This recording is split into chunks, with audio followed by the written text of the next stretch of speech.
We thought that this might be a good time to talk about the upcoming AP Stat exam, which I believe is scheduled for May 22nd. Correct me if I'm wrong on that. And I know that I've been hearing a lot, especially from my local AP Stat teachers that are in my learning community here in the Athens area, as they're trying to do that final preparation with their students. And we thought that this might be a good time for you to come on and maybe ask questions about some of the concerns that you have, just things that you're not certain about. What are some possible resources that are really good to be using with your students at this final leg before they get to the exam? One of the things that I thought you might want to start the discussion with is this is now the 4th day that they've been giving AP statistics exams. And I have been hearing and seeing some comments about the process itself in terms of uploading exams, things of that sort. And I thought it might be helpful for people here if they could maybe hear any experiences that you may have actually had with some of the other exams that have been given, or what you might have heard from your colleagues, any helpful advice that you might could also share before students take the AP statistics exam about the actual process of taking the exam remotely. Chris, can I talk? Paul? Yeah. So I've had some of my kids have already started taking exams, and they have had, not a lot, but they've had some uploading issues. And that, for me, is my biggest fear, that they'll get all the work done and somehow not be able to upload things. So we talked today about rather than writing on paper and uploading something to type things in a Word doc and to cut and paste it so that they're entering it that way, that circumnavigates the uploading process. You might encourage your kids to do that. But otherwise than that is, I told them it's not worth it to try and cram in everything into that last extra minute or two. It's, get uploaded what you can and hope that that's enough, because you don't want to be caught not being able to upload your work and then get nothing.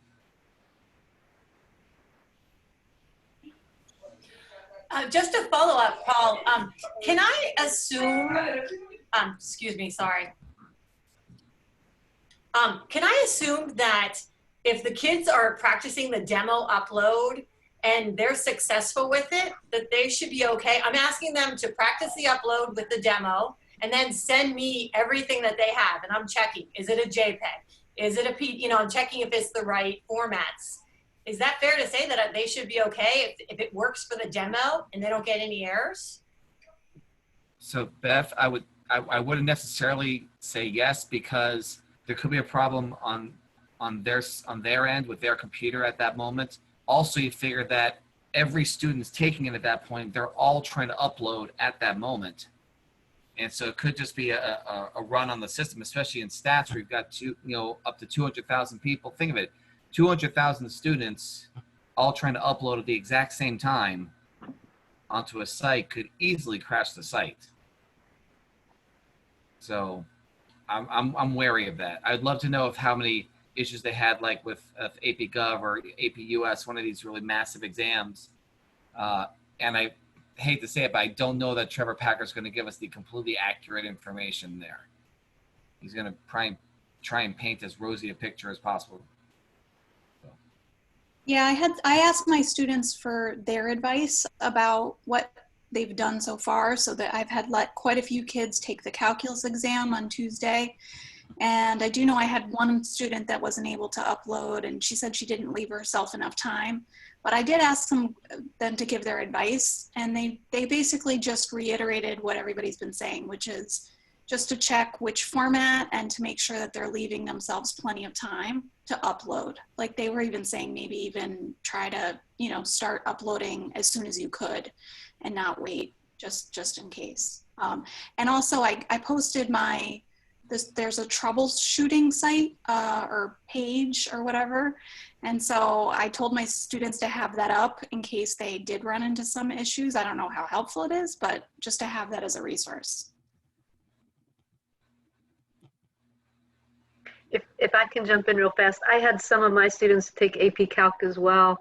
And even with the, like a couple of my students have Macs and iPhones, so they can airdrop everything. But they said even with the airdrop, you still want to make sure you give yourself maybe even 6 or 7 minutes to upload, because it took a long time. They were like, oh, I've got airdrop, this will be no problem. And it took quite a bit of time with the pictures.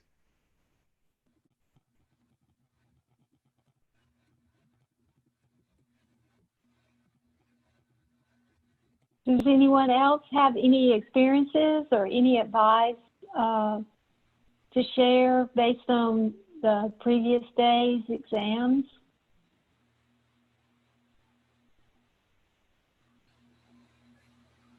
I thought the next topic that I might bring up, and then I was going to leave it just kind of open for all of you to ask some specific questions. You know, there's advantages and disadvantages to the AP statistics exam being near the end, May 22nd. But I have heard concerns from some teachers that they're struggling to motivate their students right now with last-minute preparation for the statistics exam. Do you have suggestions of resources or ways that you think are very useful in this last week or so before they take the AP Stat exam that you could share with the group?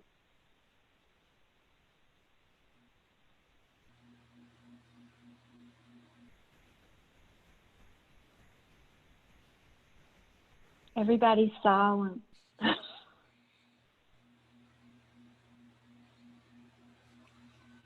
Maybe everyone's having the same problem. I was going to say, maybe all of you are having the same problem as the students. I would think it's got to be something that's at least semi-fun and not taxing. I know one of the things I could always get my kids to do is that Tahoe Community College, which test to use, little thing online. You've used that? Mm-hmm. It gives you a situation, like 2-sentence situation, and they have a list of all the different confidence intervals and hypothesis tests, and they just have to select which one to use.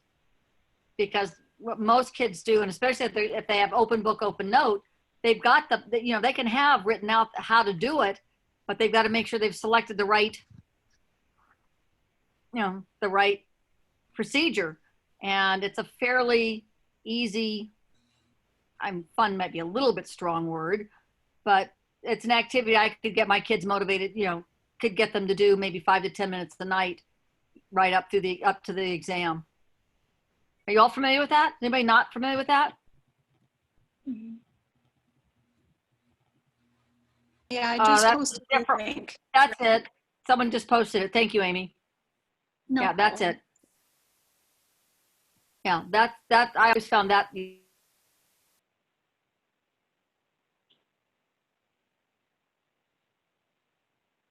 any of you have favorite other websites that you'd like to share, or activities in this final countdown to the exam? We did a Kahoot today that I built based on some of the common errors that they've been making in our practice problems. They love that. They love to compete with each other. That was a good day. Even though they're seniors, they still like to play that Kahoot.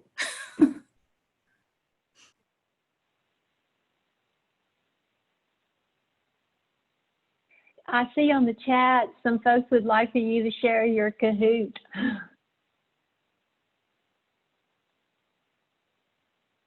I will. I'll share it. I know with Kahoot also, well, I've been having trouble getting my students to do a live Zoom or Google Meet hangout where everybody can come at the same time.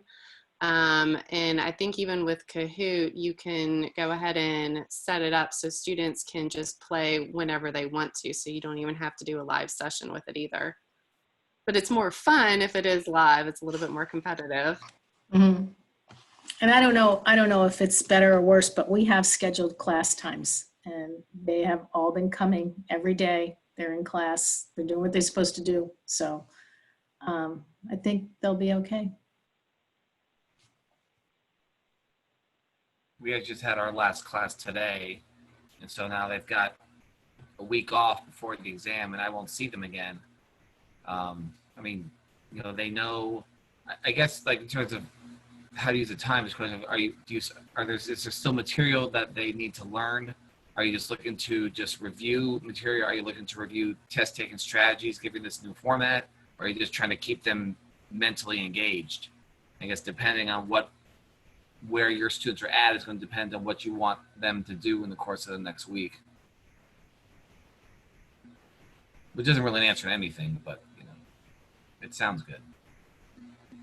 Well, we are still in school until June 19th. So my biggest concern is what's going to happen after the 22nd, because that is going to be the tough time trying to keep them doing anything. Wow. Wouldn't that be a perfect time to do a project?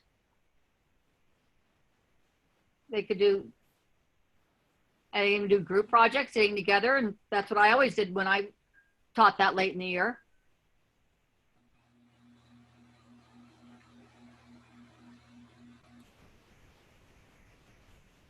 Yeah, we'll do a project. I'm not sure how it's going to work out. That's what I've always done too. I give them a lot of freedom to do whatever they want to do. They can do it by themselves. They can work in a group. But I just don't know this year. But then when we first went out on March 16th, I didn't think they were going to be showing up to class and doing anything either. And they surprised me. So maybe they'll surprise me after the exam too. So here's something that Josh Tabor literally just posted about, and here's something that maybe you could do in your classes afterwards, is get some kind of local celebrity to come sit in on the Zoom with your class. It could be a sports person, entertainment person, a political person, and maybe talk stats with them. But there's an article there I just posted about Joe Girardi, former Yankees manager, going into a Zoom with math classes from, I guess, his high school. So there's an idea. Yeah, I don't know any celebrities, but I have an annual stats career day, and that's coming on. That's going to be on the 28th. I have 10 people from the area coming that work in different areas, so that'll be good. But that's just half of one day. I mentioned at the last Zoom meeting we had that I had a parent who worked for Allergan, which is one of the pharmaceutical local companies here where I live in California. And in addition to Botox, they also make Restasis and a number of other eye drops. And she came in and did a 45-minute talked a little bit about the history of the FDA, and then literally talked about how they take, because she's a biostatistician, how they take a drug through all the steps of the training. And it was a fabulous, fabulous experience for my kids, because they literally just sat there and nodded their heads. Yep, that's what we do. Yep. And it was, so if you can get a guest speaker like that, and if you've got your career day, maybe you can get one of your speakers to actually do something like that. There's also some, you know, if you're just looking for something that could provoke discussion and get students engaged, there's a lot of really interesting things on the What's Going On in This Graph site that ASA and the New York Times have.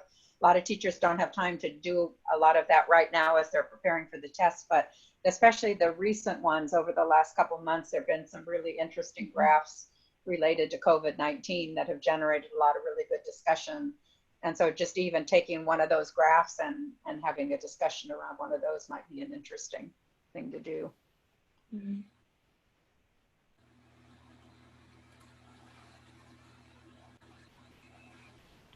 And if you need help finding speakers, let us know. We can help either connect with the local chapter, local statisticians, or you know, if it's virtually, we could you know, we can find lots of people.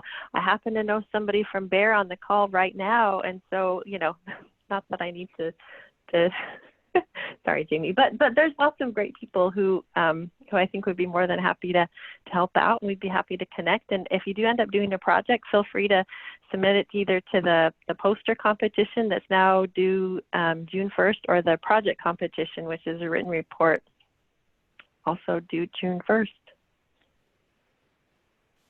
There's a couple chief readers here. Maybe they could come sit in on the class. While we isolate at home. But it's As virtual. retirees, right, Roxy? You're retired. You have nothing to do. We have nothing to do. That's right. Well, maybe what we should do now is open it up for your specific questions. If you have some specific concerns as far as the upcoming AP Stat exam, or what are you curious about in terms of the exam that maybe people could share some information? Why don't we just kind of open the floor up for your specific questions? Chris, I have one more suggestion, if you don't mind, before we open to questions. Not at all. I posted something in the chat that's from Francis Sue. Francis Sue is in Harvey Mudd. He's a math professor and a former MAA president.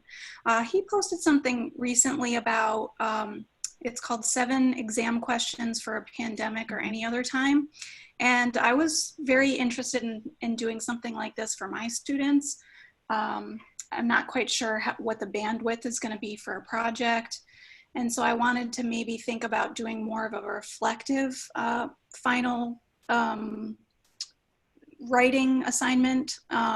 So things like write your own problem, and maybe I would put some constraints on it.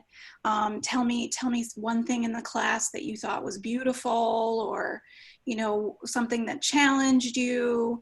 I definitely think that there's a lot of room here for any of your classes, and I know many of the teachers here are not just stats teachers, you're also math teachers. So you might find it nice to have something like this. I think I was looking, I have 2 weeks or so after the AP, and I think that's a good time to kind of have students working on something like this. So just a suggestion if you are not able to do a project. I've actually visited this link, and this is an excellent suggestion. These are really thoughtful questions to think about, and I think that would be a wonderful thing to do with your students.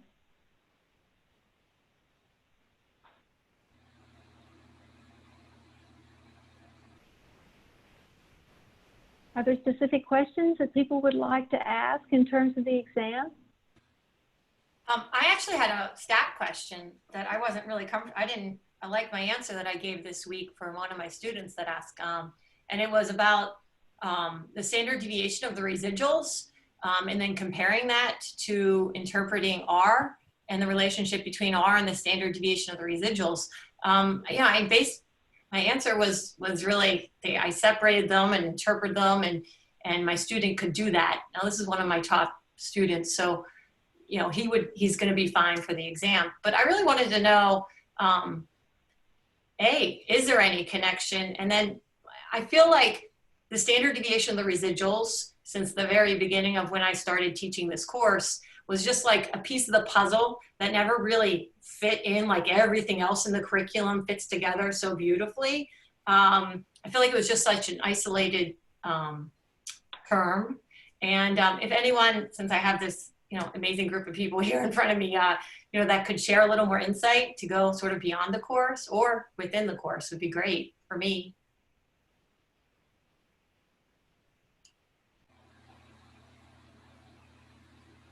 Well, I guess I'll take an initial stab at it. I think of the standard deviation, if you're trying to relate standard deviation of the residuals to R squared, I think of this, we talk about R squared looking at explained variability, comparing the variability that's explained by the model and the variability that's still left unexplained. And the standard deviation of the residuals is getting at that unexplained variability. It's telling you what's left over after you've taken the model into account, what variability is there that's still there that isn't explained by the model. And so you would like that to be small because that says the model explains a lot of the variability. When it's large, it says that the model is there's still a lot of variability left to be explained. And so that's why it also relates to kind of prediction error and how big your prediction errors are likely to be. I don't know if that helps. It does when you say it. That was very good. Thank you. So Roxy, does that mean that a higher value for S will always correspond with a lower value for R squared? Well, it's relative. So R squared is looking at relative sizes. So it's not directly, but so it's looking at the unexplained variability relative to total variability. Right. And so if the unexplained variability is smaller, it's going to, compared to the total variability, it's going to be a larger R squared. If you look at the formula for R squared, it's 1 minus that, right, that ratio. So yeah, so the smaller the unexplained variability, you know, that tends to correspond. But it is possible, I should kind of put a caveat there, that it is possible to have a small, you know, you need to look at both the R squared and the standard deviation of the residuals, which is that when assessing whether a model is worthwhile or not, because you can have a, you know, you can have a large R squared and still have a fairly large standard deviation of the residuals because of that relative comparison.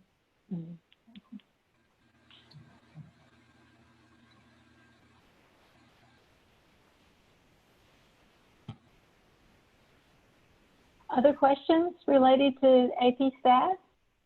Content, exam? Boy, everybody's ready. Hi, can I ask a question? Yes. Hi, I'm Leanne. Thank you for having me. I don't know if you guys watched the webinar that was offered, and the authors Starnes and Tabor gave some examples. Did anyone see that? Some sample problems? If not, I just had a question about one of them, and I can, I don't know if I can send a link or I can at least describe it. It was toward the end of the question that Starnes wrote. He asked about a confounding variable, and I didn't understand how confounding really made sense in that situation. I can pull it up and read it. So the scenario was an observational study. It wasn't an experiment, and it was comparing the number of naps people take per week and whether or not they'd have a cardiovascular disease. So it was observational study, but the last part of the question said, describe a confounding variable. And I struggle to explain to my students how to use the term confounding variable in a non-experimental situation. Does anyone have any advice on that? Sorry if that's vague. I can try to find the problem.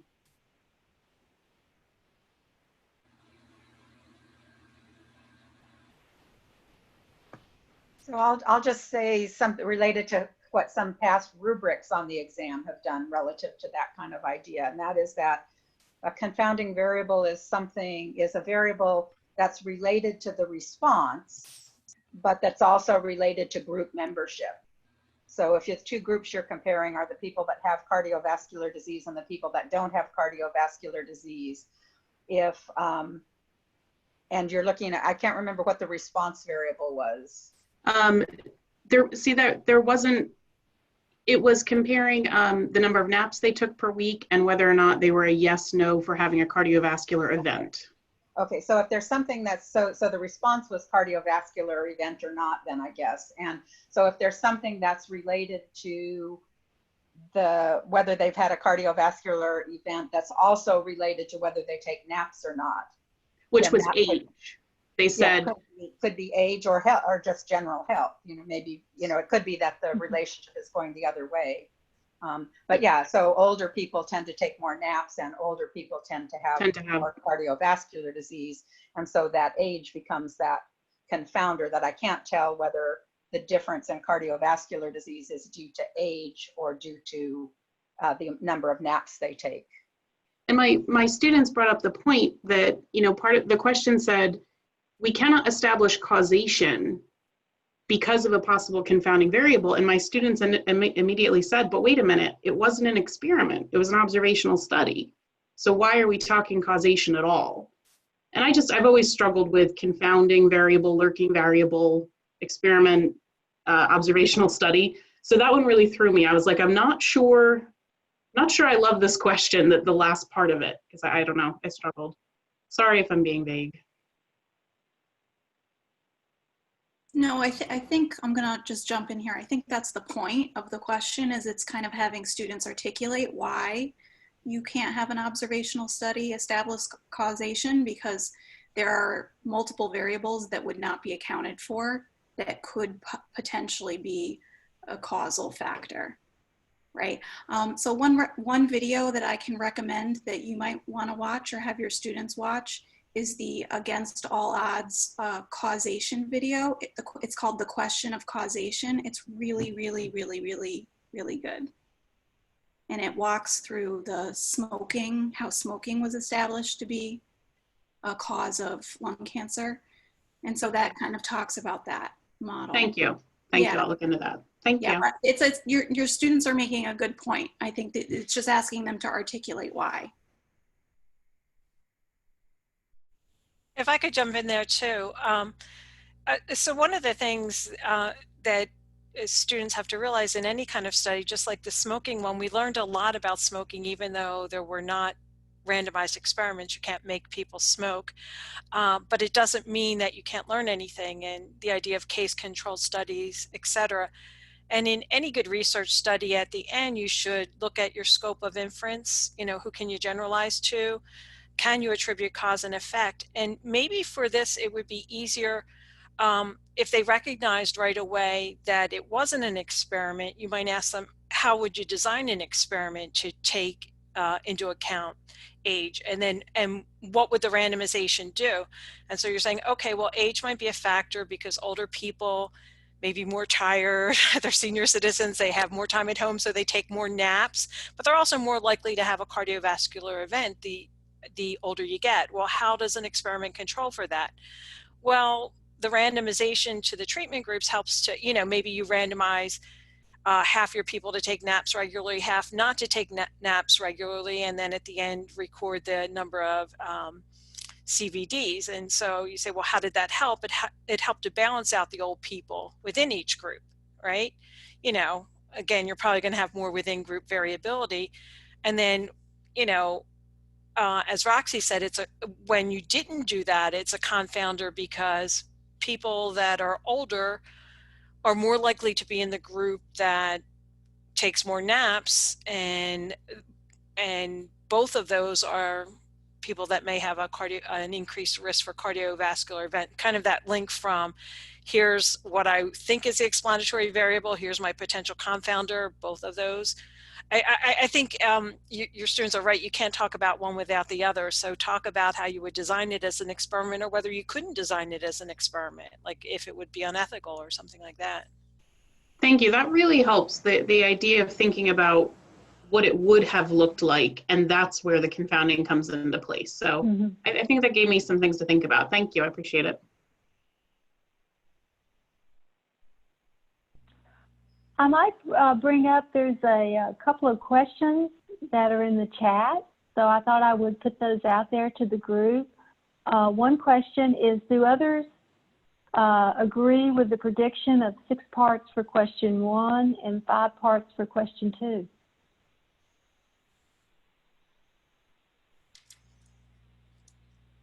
I do, but plus or minus 3 parts on each. Oh, great. Well, it's either that or not. If you go with the 55-45, which they said, well, I mean, you could do 9 parts and still get that. It's a matter of rounding. And they can always just weight them like they do the regular exam. Right. I think I'm less inclined to have them think about parts than I am the content. I mean, we always try and, especially at this time round, is sort of teach toward the test. Like, these are all the tricks you can know.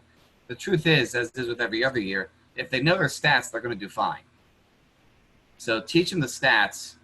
You know, obviously, you might don't worry about chi-squareds this year.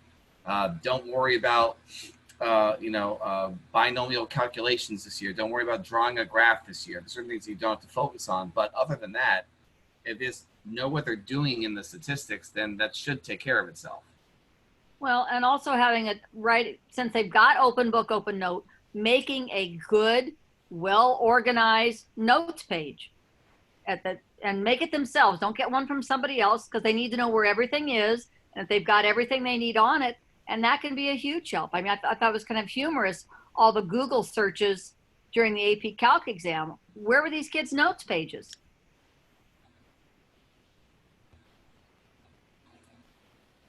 I'm curious, of the exams that have been given thus far this week, has there been a certain format on those exams? Or have the formats varied for the 2 questions?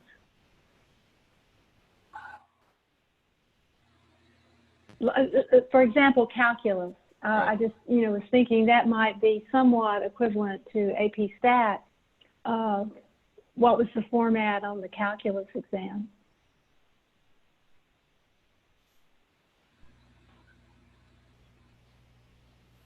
Someone posted something on the Facebook group about that. And the thing I thought was interesting is it sounds like there's multiple forms, which is kind of bizarre. Yet they're making everybody take it at the same time, which means the kids in Asia are taking it at 2 o'clock in the morning, yet there's multiple forms. That kind of like doesn't make sense. According to our calc teacher, the students had a total of 15 parts between the 2 questions, but not even all of their question 1s had the same number of parts as their question 2s, at least for BC.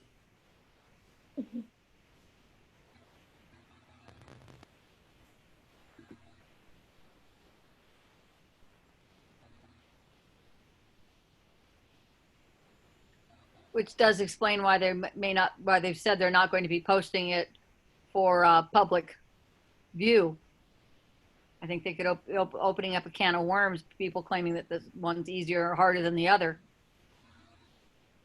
But they're going to be out because the teachers themselves are going to get the tests. Right, but they're not going to be posted online. Right, but I mean, once they're out, it'll be very easy for teachers to post, here's my kid's response and someone else posted theirs, and then they start comparing. I mean, once they're out there, the cat's out of the bag in terms of comparing the different tests and the different versions. No, that's true. But at least it's not going to be on the website for anybody just to go look at. True. That may lead to the next question that was posted in the chat.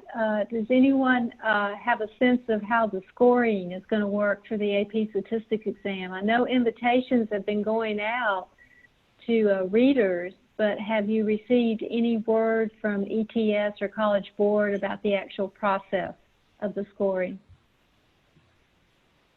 Just it's going to take 5 days to learn it all. So, do you know the number of training days? For the pre-reading is June 9th through 14th. That's for people that are going to serve as table leaders and question leaders. Yep. Right. And then there's 1 day of training for readers. 1 full day of training. They also have like 250 more readers than last year. And they invited a lot of newbies. Which shocked me. Me too. Me too. Me 3. It's like, this is the heck of a year to be an acorn. Yeah. That skit's going to be tough to do. Yeah. Well, it could be a Zoom skit. Have you heard any word as to how many questions a reader is going to score? They've told us sense nothing. of that. They've told us nothing, other than the dates, the date of the date. All we have are the dates and the times, and the times are the training day. I think is it the 17th? No, it's the 18th. It's the 18th, and it's like 12 hours, and you're supposed to be there a certain number of them, And then the next days, it's open from 6 a.m. Eastern time to 10 p.m. Eastern time, which is wonderful if in your Eastern time. It kind of sucks if you're on the West Coast. So I'm not grading at 3 a.m. And I'd like to be able to grade past 7 p.m. But, oh well. Oh, yeah. But I would be surprised if they have us doing more than one question, because there's only one set training day there. Yeah. I think trainings, I think they're going to be hard pressed to, there's going to be so much checking on staying on rubric. It'll be much harder to stay on rubric here, given this format, that they're going to keep you to one rubric and that's it. Yeah, no, I think you're right. Unless they run into an issue that one of them, that they didn't balance the numbers right, and one of them is really grading, is almost done, and the other one doesn't look like it's going to finish. That's when they bring in the cavalry crew. That's what you're a part of, right, Lee? Oh, yeah. Well trained by Chris many years ago. That was a long time ago, it seems. Yeah, there's 3 of us from our room on this Zoom conference. I was going to say, there's 3 of us from that room. Roxy was in there too. Yep. Speaking about that, can I just throw this out there? Janice Ricks just sent me a box of things from the original reading up till the last reading she attended, pictures and things. I'm boxing my house up and getting ready to move. Is there somebody that wants them as an archivist, or you know how great Janice Ricks was with doing. I'll take them, Ruth. I'll take them. Okay, so Lee, just offline, send me your information. I'll send them to you. Yeah, I'll send it to you in the chat right now, but just to you. Okay. I also had another suggestion for reviewing if anyone is interested. I've always found that students do not use the stem of the question as well as they could use it. And so just what you could do is just get a lot of different problems, just copy paste them from old tests, different things, and almost just have like a speed round where they have to underline 3 really important things about it. So maybe it's mean or proportion, maybe it's probability. Like I often find they have trouble when it's a probability problem versus a hypothesis test. Also, like I feel like there's never any reason for them to get things wrong, like defining the parameter, because it's always in the stem of the problem, or to get their conclusion. So you could have a speed round with just the conclusion, underline the sentence that gives you exactly the words you need about the parameter for the conclusion. You can just have a bunch of old hypothesis tests, but there's so much rich information in there, and I always tell my students, in the heat of the moment, it's easy to forget to name your parameter or your context or whatever, even though you've been doing it all along. Use the stem of the problem to your advantage. Yeah. I teach an AP College Board training. It's basically practices in mathematics for both calculus and statistics, and we spend a good hour and a half teaching the teachers how to teach their kids to underline and circle things in the problem so they can spot them quickly and know what to go back to when they're writing their answers. That's really critical. I agree with you, Ruth.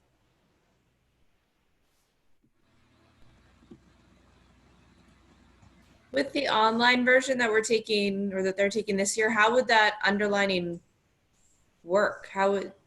Can they actually write? I don't know if they can actually highlight on the exam that they're looking at. Oh, that's true. I hadn't even thought of that. Good point. Yeah. I mean, they need a strategy for doing that, but I think it might look easier. Yeah. Well, can't they, they can print it. They can print it, but that's more time. I know. Yeah. And we don't know if it's going to be a PDF file or what, because sometimes you can highlight and stuff in PDF or Word, but we don't even know what format it's going to be in. Or even just looking back to the stem of the problem, or just writing out for yourself. It's about means. It's, a difference in means, and it's this. And then just going back and just reminding them to relook at the stem of the problem to get their wording right about the context. because context is going to be more critical than ever, because if it sounds like a generic statement, in the past where they maybe would have been able to get a P for that generic statement, maybe they won't get anything because we know that they can just copy that. Yeah.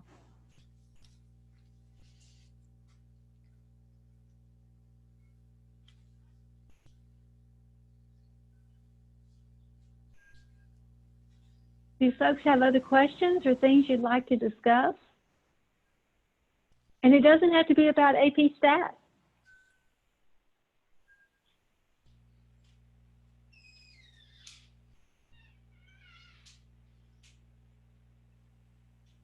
I was looking in the chat box. I don't see any other questions in the chat box.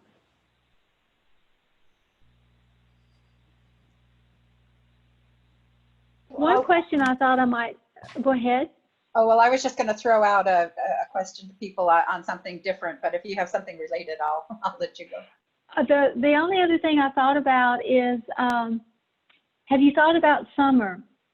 I know that a lot of schools require summer assignments in their AP courses. Is that something that you've even started thinking about, what the summer assignments will be? Would they be the same as what you typically give, or will they be modified given the current situation we're in?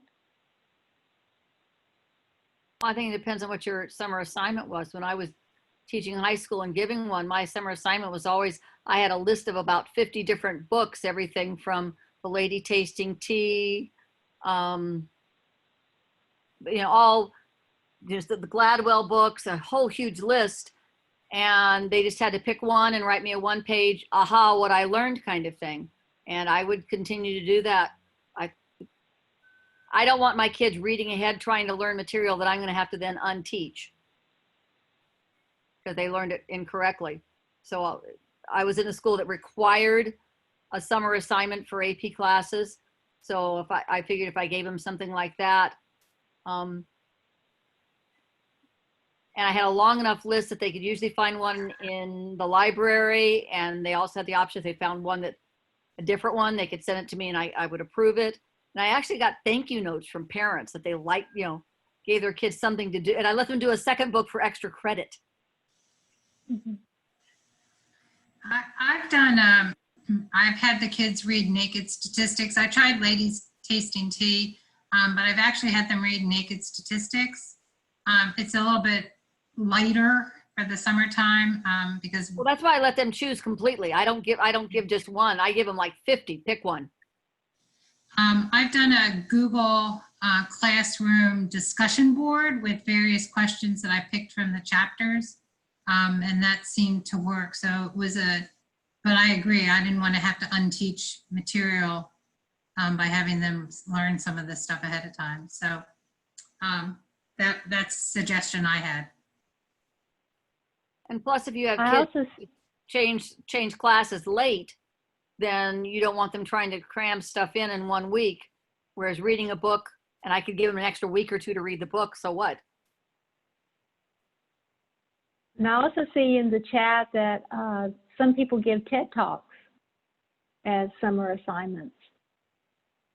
One other question that came through, I was just going to say one other question that came through before we move on is someone was asking if there was a one-page tip sheet that you would recommend that your students have when they come to take the exam. If there maybe is a link I that gave you them could provide. There was one posted. Let me see if I can find it. I gave them an assignment though to make up their own about 2 weeks ago. And I looked them over, I commented on them. They were all different because they have different needs. Some kids mastered some things and it's all in their head, and some kids need, other things written out for them. So it was totally custom, and they did a good job. And as we've been practicing over the past couple weeks, I'll say, this is a common problem. If this is a problem for you, better add it to your study guide. I don't know how much they're using it, but I hope so. But it was totally custom. They all did their own. Whatever they needed. always found with my students that if I allowed them to bring in one sheet that they customized themselves, they typically ended up not using the sheet because they organized their thoughts. And so I think that's the big advantage to a customized sheet as opposed to one that's already prepared for them. But of course, if they have one already prepared, that could help guide how they customize their sheet. So Roxy, I think you were going to throw out a question. Well, so this is totally unrelated. So I have to give a talk on Monday at an electronic conference, and one of the things I am including is a few things that people learn. You know, what people have learned while in quarantine. So, like, I've learned not to try and cut your own bangs. You can see, but I was just curious if anybody had something that they've learned while in quarantine that that you would be willing to share with me. I've learned that students really do have a different, you know, all the studies on students' time clock where they shouldn't be up so early. And now I'm seeing them up close, all of them in personal. The bags under their eyes have disappeared. And so maybe we should think about revamping our schedule, not having them in school so early.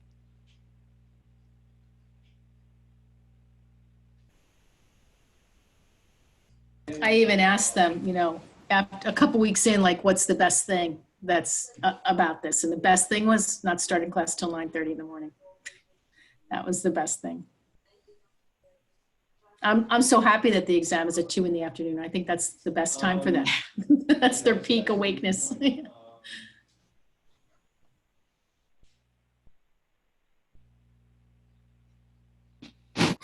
Selfishly for me, I'll never collect paper homework ever again. I hate paperwork, and now everything just automated. It's all in one folder. There's no excuse from a child that I didn't turn it in. It's either there or not there.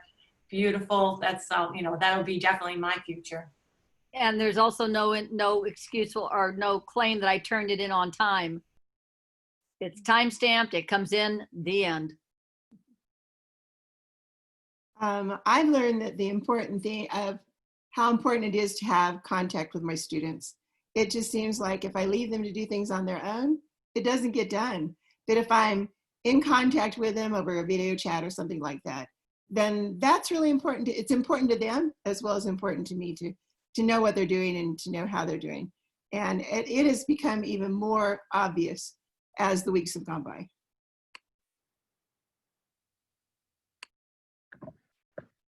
And I've heard people say that it helped knowing the students before we went into this lockdown, that if we start in September, August, September, whichever, not knowing the students and in a total virtual, that it's going to be a lot harder than this was. Just what we need. I think my most important thing that I've learned is the importance of seeing a face. You know, you only get, the way we're set up, we only get to have 2 days of FaceTime with kids. And those are like the longest, but the best 2 days of the week is seeing faces.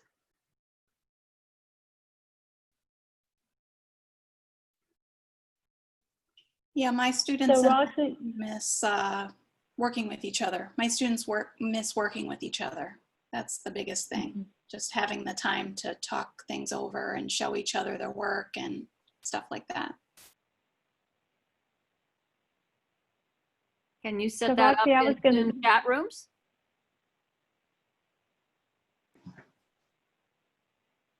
What did you I say? didn't hear what that question was, sorry. Can you set that up in Zoom chat rooms?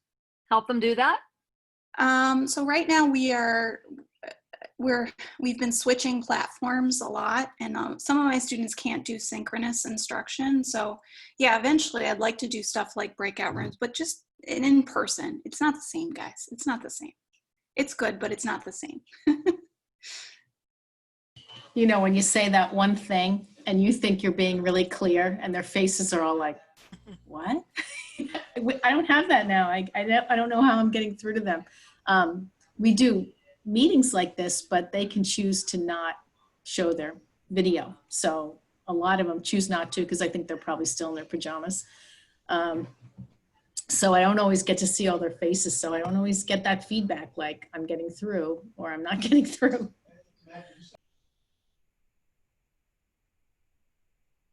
So Roxy, I can't share that I've actually been teaching a class, but I did help my husband as his unofficial TA in his college course that he had to take electronically here at UGA.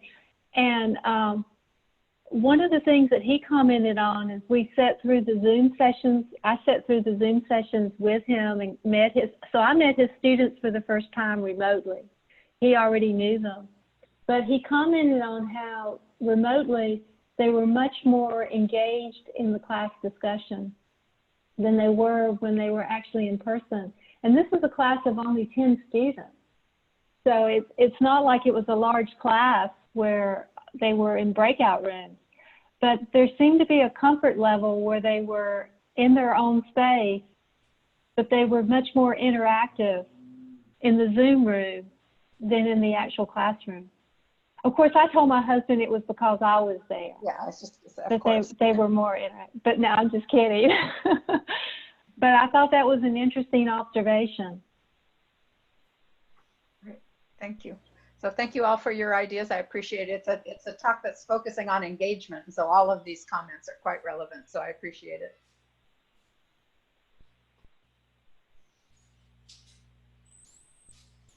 Roxy, I can just share from the experience that I've had. So I work with a group that is all in France and Germany, and and I'm the only one that's in the US, and most of the group is in Germany, and because they're close enough together, they all get in the same room, and I'm the only one that's not in the room. And so it feels like when you have some people together and some online, that the people online kind of get ignored or forgotten about, or the conversations of the people that are there in the room seem to take precedence. And so I've noticed that in this kind of Zoom type setting where each person has the same amount of property in the page, it seems to even things out quite a bit. So I find it very nice, actually. Jamie, that's really interesting to hear because we've already talked about in September, it could be that we're on a staggered schedule where half are at home and then the other half come in, but I guess they join us via Zoom maybe. And so that's important to know, like the buy-in from the ones, like not giving too much attention to the people in front of you versus the ones that are remote. Yeah, that's been my experience. Interesting.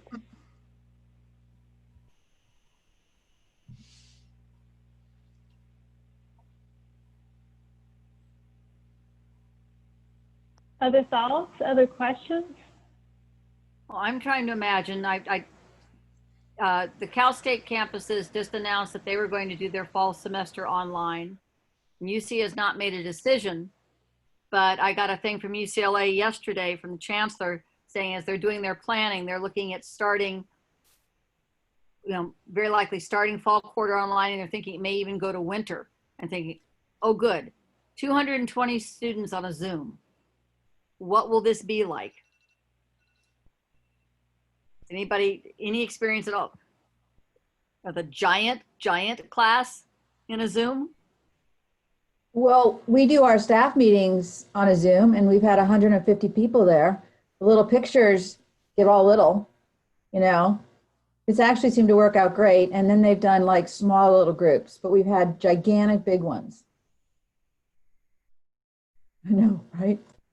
Yeah, I mean, I think it'll work similar to how it works on campus in that there's very little interaction in the large lecture, but then there are breakout sections, discussion sections where they count on those. But yeah, it is a challenge, especially if, depending on how good your technology is and how, whether it can handle those kinds of large groups effectively. Right, and I know they're talking, iClicker/Zoom does have a way that you can do that remotely, which is nice because I'm very dependent on that feedback as I'm giving a lecture. I mean, I'll cover a topic, I'll stop, I'll do an iClicker question, and I know right away whether they got it or not.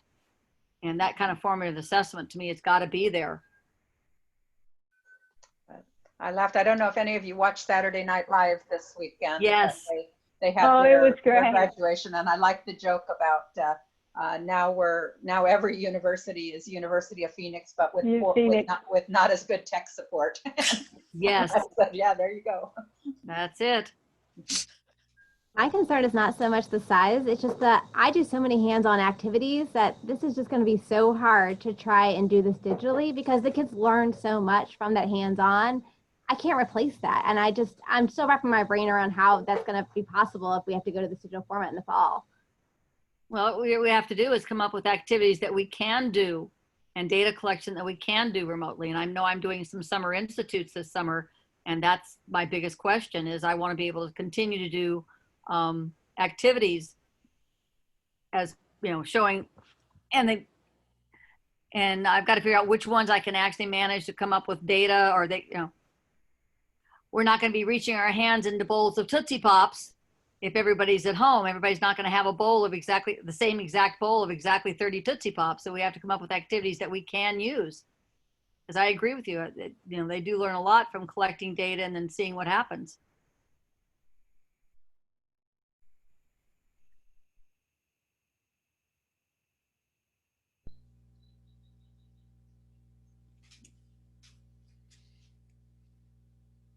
All right, anything else? We're approaching 4 o'clock, so we really appreciate you coming and joining the chat. And once again, I think we'll ask the question, would you like for us to continue this weekly, or should we think about every 2 weeks? We definitely wanted to get one in this week as the AP Stat exam is approaching. So what are your thoughts? How often would you like to have the chat, and maybe some potential topics that you'd like for us to bark upon in some of the chats? Maybe after the AP exam, like a lot of us, if we're using it, we're keeping our grades as they are, but I told students, if you show a real substantial improvement, I'll take that into consideration, maybe just deconstructing it as a group. Personally, I would find that interesting. I don't know if anyone else would. Yeah, I think next week being the day before the exam might not be the best day for people. So that's what I was thinking as well, but I wanted to throw Ruth's it out idea, there. Maybe the week after the exam and the questions are out, we can look and see what we've got. After we get the questions. I thought they said we'd get them May 26th. Right. So maybe like the following, give us a chance to look at them in the following week after that. I don't know. So what date would we be looking at? Let's see. Are you saying in June or No. Well, that's Memorial. No, that's not. Well, if we Memorial stuck Day to is the Thursday. 25th. Memorial Day's early, yeah. Yeah, if we stuck to Thursday. Yeah, Thursday the 28th. That would give us 28th, yeah, because especially if you want to sort of look at it fairly, whether or not you want to, Okay, why don't we plan on the 28th, and we'll plan on the 28th being the time to discuss the AP exam and the questions, since they will have been posted by then. I think that would be excellent. Okay. All right. Well, it's 4 o'clock. I don't want to keep you past the hour. Thank you all for joining us, and I'm going to keep my fingers crossed and send good karma for all the students taking the AP Stat exam. I know they've got great teachers, so they're going to do wonderful. All right. Take care, everybody. Thanks, Chris. Thank you so much. Thanks, Chris. Thank you. Thank you.